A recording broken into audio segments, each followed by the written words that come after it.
안녕하세요. 반갑습니다. 안녕하세요. 그 인터뷰에 응해 주셔서 감사드립니다.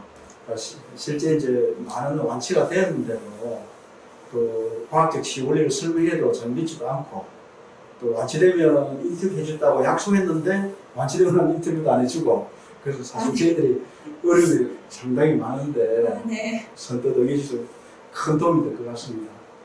먼저 그 아드님이 강박, 피해 망상 등의 어떤 상세 불명의 정신질환으로 고생하셨다고 들었는데요. 그 몇 살 때쯤에 좀 발병했고 그리고 복용했던 신경약하고 증상들을 좀 말씀해 주세요.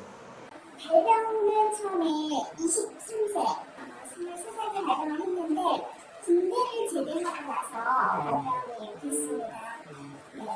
처음에 발병할 때 증상은 과거에 몇 년 전에 온라인 게임에서 알았던 친구가 자기를 해치러 온다.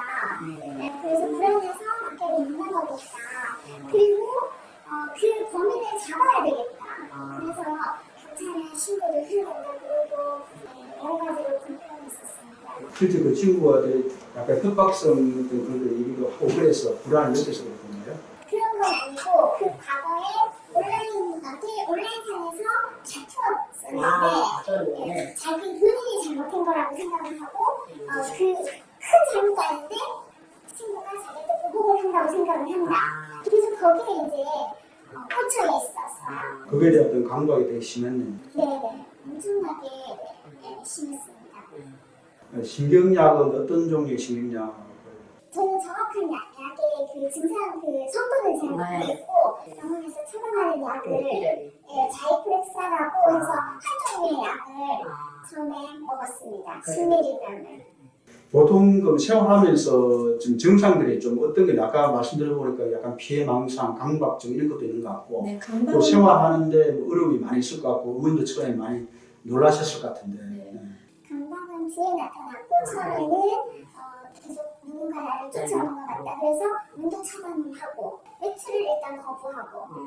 그럼 주로 집에만 이렇게 있을겠네요. 네, 처음에는 안 그랬는데 자기가 외출을 딱 거부하고 밖으로 못 나가겠다. 그래서 집에서만 생활을 한 게 한 열흘 정도. 10일 정도. 그 누군가 침입해서 자기를 갖다가 해칠 네, 것 같아. 맞습니다. 어떤 분들은 막 창문에다가도 이렇게 막 커튼도 치고 막 네, 문도 그 막 정도는 아니었는데 이사를 가자라는 얘기도 이사를 가자. 네, 그리고 한 번씩 집에서 내려다보고 이상 온 사람이 있으면 지나가는 사람들이 저 사람 의심스럽다고 뛰어내려가서 따라가고. 그래서 수시로 아파트에서 밑에를 내려보는 거예요. 수상한 사람이 나를 잡으러 온다라고 하면서 그런 증상들이 있었습니다. 처음에 어머님 이제 그런 모습 보고 굉장히 놀라고 당하고 참 걱정이 많이 하셨겠네요. 그럼요. 네, 뭐 아무것도 그때는 준비함이 없었고, 그래서 이제 직장도 그만둘까 라는 생각도 했고, 그다음에 두 번째는 얘가 이제 혹시나 이상한 생각을 품을까봐 너무 불안해서 그래서 애를 혼자 둘 수가 없었어요. 그래서 제가 이제 당분간 직장을 안 다니고 집에서 얘가 외출을 거부한 그 기간 동안 같이 집에서 있었어요. 혹시 잘못된 사고라는 것도 이제 네, 맞습니다. 그게 가장 불안하더라고요. 그렇게 지낸 지가 얼마나 됐습니까? 외출을 거부하는 연락이었고요. 그 이후에는 그냥 얘를 뒀다가는 은둔형으로 변할 것 같아서 점점 걔하고 소통이 안 될 것 같아서 제가 하루에 1분씩, 2분씩 늘려가지고 얘를 데리고 나갔었습니다. 그 병원에 갔을 때는 의사님은 이렇게 이렇게 진단이라든가 향후 치료 과정이나 이런 거에 대해서 어떻게 설명했습니까? 의사 선생님은 처음에는 이제 원래 피해 망상 쪽을 바라봤고요. 그러다가 약간 강박이 나타나면서 이게 또 환청이나 환각이 없으니 다른 진단을 내리기가 애매하다라는 얘기를 했는데 성세 불명 정신질환 네, 이렇게 네. 했고 네, 그런 것 같습니다. 그래서 병원약을 그러면 이렇게 자이프렉사 이게 얼마 동안 저희 오기 전에 얼마 동안 먹고 있었던 거예요? 거의 저희는 그 영양제하고 병원약하고 비슷한 시기에 시작을 같이 했습니다. 진단받고 금방 이렇게 오셨네요. 네, 맞습니다.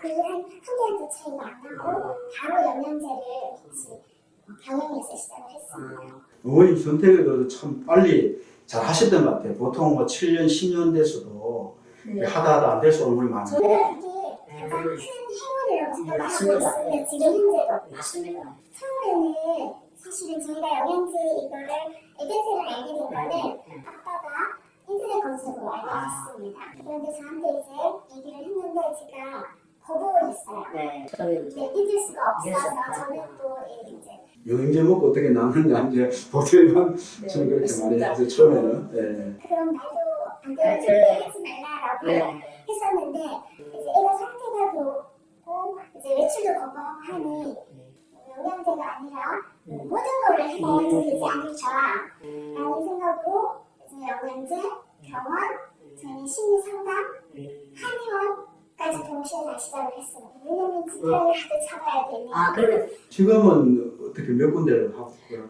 그러다가 한의원은 한 달 정도 하니 한의원에서 이제 그만하자 되겠다라고 했어요. 심리적으로 많이 안정됐다라고 해서 안 갔고 상담을 한 6개월 정도 진행을 하니 그때는 6개월 정도가 지났을 때는 이미 영양제로 내가 많이 올라온 상황이었던 것 같았어요. 그래서 본인이 불안이 많이 없습니다. 많이 없어졌다. 그래서 상담도 안 해도 되겠다. 가장 큰 게 이거 불안이었는데 이제 많이 가라앉아서 상담도 끊고 영양제는 지금까지 꾸준히 복용하고 있고 앞으로도 당분간은 좀 할 계획입니다. 그 우리 에덴셀은 어떤 부분에 가장 좀 믿음이 가서 그렇게 지속적으로 하게 됐나요? 사실은 처음에는 믿음이 안 갔습니다. 그런데 이제 에덴셀을 제가 믿게 된 가장 큰 이유는 혈액 검사하고 영양제하고 병원 약하고 모발 검사하고는 아주 밀접한 관계가 있다는 걸 제가 시간이 지나면서 알게 됐고요. 그 중에 가장 중심에 있는 게 영양제라는 거를 제가 알 수가 있었습니다. 아, 그렇죠. 평소에 우리 원장님 말씀하시는 그 부분을 갖다가 얘기하시는 것 같아요. 네. 모든 기본은 우리 몸 스스로 하는 어떤 세포들의 어떤 활동인데 그게 기초가 되는 게 바로 영양제니까. 저도 처음에는 그렇게 생각하지 않았는데 시간이 지나다 보니 원장님 말씀이 맞는 거고 거기 중심에는 영양제가 있다는 거를 제가 믿게 됐고 그리고 믿게 된 가장 큰 거는 이제 검사를 하면서 검사의 결과 그 다음에 약이 점점 줄어들어가는 거 그 다음에 영양이 차면서 제가 약도 줄일 수 있고 영양소가 점점 올라간다는 게 여기 중심은 영양제가 큰 역할을 했구나. 어머님 참 예리하신 것 같아요. 핵심을 딱, 저 원장님이 강의할 때 듣는 거, 그걸 핵심을 딱 얘기하시네. 굉장히 이제 은둔형으로 제가 들었고, 아까 말씀도 그렇게 하셨는데, 이 집 밖으로 나가지 않은 은둔형이고, 또 병원도 가기 싫어하고, 사실 이런 환우들이 많아서 저희들도 상당히 어떤 검사 받는데 어려움이 많거든요. 그런데 이제 모발 검사나 혈액 검사나 이렇게 하는 거 할 때 어떻게 설득해서 가게 되는지 좀. 그래서 제가 방법을 연구를 한 기회가 안 나오려고 하니 그렇다고 검사를 안 할 수가 없는 상황이 오면서 모발 검사는 우편으로 해서 제가 집에서 했고 병원에다가 제가 부탁을 했습니다. 그러니까 이런 상황이니 집에 좀 와주세요 준비를 해서 그래서 그 병원에서 체험하는 분을 제가 집으로 모셨습니다. 아, 그래요? 네. 아, 보통 그 병원에서 그건 되게 안 해주는데, 어머님이 아시는 분이었던 그렇지는 않은데 제가 간곡히 부탁을 드렸습니다. 왜냐면 급하고 심각하니까 많이 도와주셔서 감사하죠. 본인이 병원 가는 거는 거의 힘들다거든요. 네. 그러다가 이제 얘가 하수부란 증후군이 오고 불면증이 너무 심해서 잠을 잘 수가 없어서 응급실을 4번 가게 됐었어요. 그리고 그걸 계기로 인해서 이제 병원을 가게 됐습니다. 뭐 보통 이제 힘든 분 같은 경우는 뭐 어머님이 잘 설득하거나 그래도 안 되면은 모발 검사부터 먼저 하고 좀 증상이나 불안증이 좀 없어지면 그때 이제 병원에 가서 이렇게 혈액 채취하고 이렇게 하는 경우가 많은데 지금 원장님이 되게 적극적이시라서 그런 거니까. 누구라도 어떤 엄마라도 다 그 상황이라면 적극적이지 않을 수가 없는 어머님들의 어떤 그 진짜 그 희생 정신이나 안타까움이나 어떤 그런 마음이 되게 커서 맞습니다. 이제 그 신경약을 복용을 완전 중단하고 완치된 것으로 알고 있는데 이게 이제 시작한 이로부터 영양제를 먹기 시작함으로부터 이게 몇 개월째 지금 되는 겁니까? 겁니까? 저희는 이제 영양제랑 병원에 거의 동시 시작했는데 약이 완전히 중단된 거는 1년 10개월 정도. 1년 10개월. 그 동안에 이제 원장님하고 상담을 계속 하면서 약을 소량씩 줄였습니다. 조금씩 줄여가면서. 네, 그래서 1년 10개월에 지금 중단을 하고 중단한 지 한 2개월 정도 지나고 있습니다. 그리고 중단하고 그 이후에 아무 변화가 지금까지 정상화가 네, 없습니다. 또 병원약이 이것도 저게 독성이니까 지금 우리 다른 셰프한테는 그 병원약을 적게 먹고 어머님 관리를 잘 하셔가지고 빨리 좀 치유되는 사이 같아요. 저도 그렇게 생각합니다. 그리고 병원하고 영양제를 동시에 시작을 했던 게 가장 큰 회복에 영향을 미치지 않았나 이런 생각을 하고 있습니다. 어머님이 또그 저희 관리 같은 거 잘 하셔가지고 치유 과정 중에 어머님이 이제 혈액 검사 6개월마다 하는데도 검사 결과표 또 영양제 우리 복용하는 거, 또 신경약 이런 걸 직접 이렇게 기록 관리하면서 이 추위를 이제 살폈다고 들었는데 어머님 중성이 대단하신 것 같아요. 근데 그 기록 관리를 통해서 이제 NC를 이렇게 하는 경험을 볼 때 그 경험담을 한번 좀 말씀해 주세요.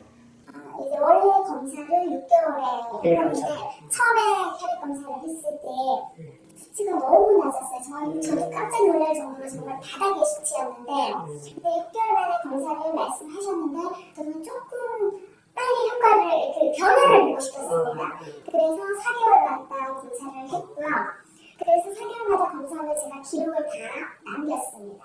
혈액 검사하고 그 영양 균형 수치를 네, 맞습니다. 검사 수치를 제가 다 기록에 남겨가지고 변화 추이를 봤습니다. 그런데 1년 정도 되니 이 수치가 매번 수치가 올라가고 1년 정도 되니 거의 정상 범위 안에 이 수치들이 올라오는 걸 보니 다른 거 저희가 한 번 없으니까 영양제를 복용한 것밖에 없으니까 그러면 그때마다 이제 원장님하고 또 상담도 하시고 중간에 상담을 굉장히 많이 했죠. 이 증상들 때문에. 그다음 이 과정에서 나타나는 것들이 이제 영양제를 복용하면서 약은 같은 용량을 복용을 하게 되면 강박이 일어나는 거예요. 네. 그래서 원장님께 상담을 하니 원장님께서 약을 줄여야 된다는 말씀을 해주셨는데 그때 저는 갈등이 굉장히 많았어요. 정말 원장님 말처럼 약을 줄여야 되는 건지 병원에서 약을 좀 늘리자고 했거든요. 이제 영양제를 하고 병원을 같이 하니까 오히려 강박이 더 나타났는데 원장님은 이제 약을 줄여야 된다는 병원을 진행을 줄이자고 그러고 네. 병원에서는 이제 그 결과만 보고 강박이 생성했으니까 약을 더 늘려. 한국에 대한 약을 추가하자라는 얘기를 했는데 그때 굉장히 갈등이 심했는데 그런데 이제 그 영양제에 대한 수치를 보고 그 원장님 쪽으로 제가 원장님 말씀을 더 믿어봐야 되겠다라는 생각으로 이제 약을 줄였습니다. 근데 정말 신기하게도 감각이 줄었어요. 그러다가 이제 또 영양을 계속 공급을 하다 보니 또 약을 또 같은 약을 복용하다 보니 한 몇 개월 지나니까 다시 또 감각이 생기는 거예요.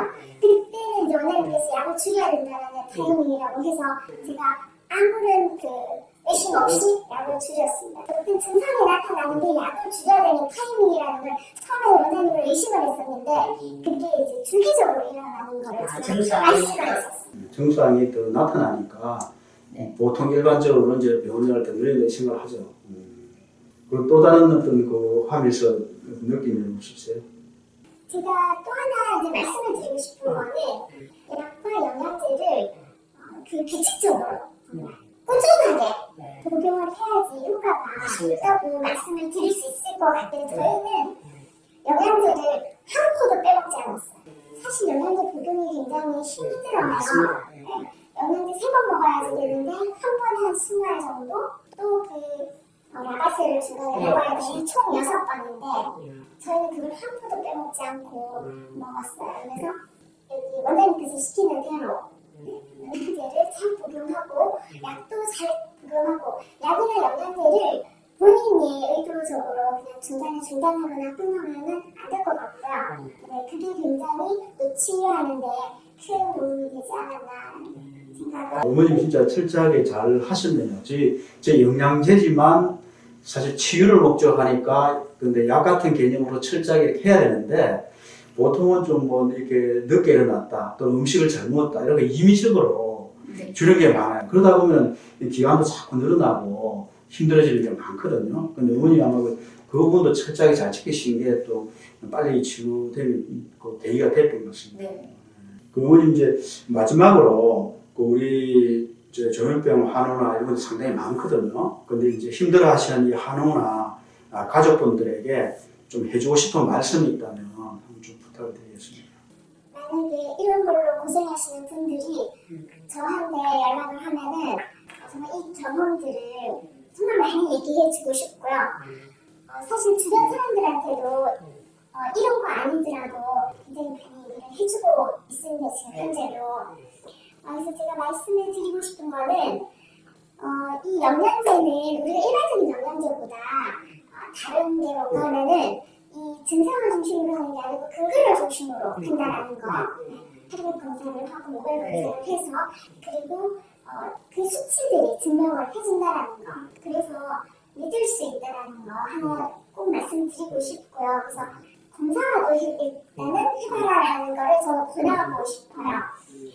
그 다음에 두 번째는 아까도 저도 갈등이 있었는데 처음에는 호전이 되는 것 같다가 정말 새로운 감각이 나타나고 이러는 순간에 저도 처음에 굉장히 많은 갈등을 하고 원장님 말을 믿어야 되나? 어떻게 해야 되나? 정말 수없이 수백 번 고민을 하고 했는데 그게 이제 반복적으로 일어난다라는 거는 호전된다라는 거기 때문에 그리고 원장님께서 그냥 하시는 말씀이 아니시고 과거에 어떤 근거하에 말씀하시는 거고 제가 경험을 했기 때문에 그게 반복되더라도 원장님 말씀하시는 대로 약을 병원 약도 조절해 가는 거 말씀드리고 싶고 본인의 의지로 그냥 영양제나 약을 임의로 중단하거나 하지 말고 어쨌든 믿고 조금 길게 보고 저도 처음엔 안 그랬는데 지금은 뭐 조금 길게 보려고 하고 만약에 소량의 영양제라도 조금 조절해서 조금 더 먹을까라는 지금 이게 완치가 됐다고 지금 병원약을 안 먹는다고 해서 내가 영양이 완전히 충족됐을까라는 생각은 들기는 좀 안 되거든요. 그래서 어느 정도는 좀 유지를 해서 보완을 해야 되겠다는 생각 들고요. 그리고 이제 원장님 의견을 믿고 관찰을 꾸준히 변화를 관찰을 잘 해보면 저희 아이처럼 좋은 결과가 있지 않을까라는 생각을 하고 정말 주변에 많이 전하고 싶어요. 아유, 고맙습니다. 아마 세포가 영양을 흡수해서 우리가 위축된 뭐 뇌라든가 이게 재기능할 때는 시간이 걸리는데 이제 그런 부분이 기니까 또 그런 부분도 있고 또 좋아졌다 나빠졌다 이렇게 면역반이나 호전반이 하면서 그럴 때마다 이제 갈등하는 경우가 있는데 원장님을 믿고 이제 꾸준하게 지속적으로 이렇게 관리하라는 그런 말씀입니다. 네, 맞습니다. 말씀하실 때 이제 영양제를 복용하면서 감각증이 더 많이 나타났고 그래서 원장님은 이게 신경량을 줄여야 된다고 그랬고 병원에서는 오히려 신경량을 더 늘리라고 얘기해서 갈등을 많이 하셨다고 했는데 그 부분에 어떻게 원장님의 설명을 듣고 그에 따르게 되었는지 좀 부탁드리겠습니다. 네, 저도 처음에는 갈등이 많았는데 그게 제가 생각하는 원리로는 약은 똑같은 약을 복용을 하는데 영양제를 같이 복용하니 영양제가 채워졌는데 영양이 채워졌는데 계속 같은 약을 복용하니 그 약에 부작용이 생기는 거예요. 그래서 부작용도 작용이라는 말을 처음에는 이해를 못했는데 그게 지금은 충분히 이해가 되고요. 영양이 차올랐으니 그 병원 약을 줄여야지 되는 거예요. 근데 이 부작용 감각이 일어났던 거예요. 감각이 더 심해졌다. 네, 근데 병원에서는 감각약을 먹으라고 원장님께서는 이 자이프렉사를 줄여야 된다라는 말씀을 하셨습니다. 그래서 자이프렉사를 줄였고 그렇게 또 영양제를 복용하다 보면 영양은 계속 차올라가고 어느 순간이 되면 다시 감각이 조금 나타나요. 그럼 그때 원장님께서 다시 이제 또 영양이 그만큼 차올랐으니 병원약을 점점 줄여가야 된다. 그래서 또 약을 좀 줄였습니다. 그러면 감각이 또 사라지고 이런 단계를 거쳐서 그러다가 약이 점점 이제 소멸되고 약이 중단까지 오게 된 거. 그리고 영양제를 이제 복용하면서부터 약을 수용하는 수용체가 더 발달해 돼서 그 약의 부작용 효과가 크게 나타나는 거예요, 그죠? 네, 맞습니다. 그래서 이제 그 원장님 말씀을 처음에 갈등을 했는데 나중에 한번 줄여보니까 감각적이 줄어들어서 계속 그걸 따르면서 네. 전체 결국에는 이제 안 먹게 되었네요. 네, 그래서 나중에는 이제 약도 줄이니까 결박도 다 사라지고 지금 현재는 불안감이 1도 없는 상황으로 이제 됐습니다. 아, 어머님 갈등 많이 하시는데 잘 따르셔서 지금해서 축하드립니다. 오늘 빠른 시간에 네. 정말 잘 되신 것 같아요. 감사합니다. 워낙 어머님이 철저하게 양계도 보용도 하고 또 직접 기록 관리하고 이렇게 하면서 그래서 빨리 나은 계기가 된 것 같습니다. 네, 감사합니다. 감사합니다.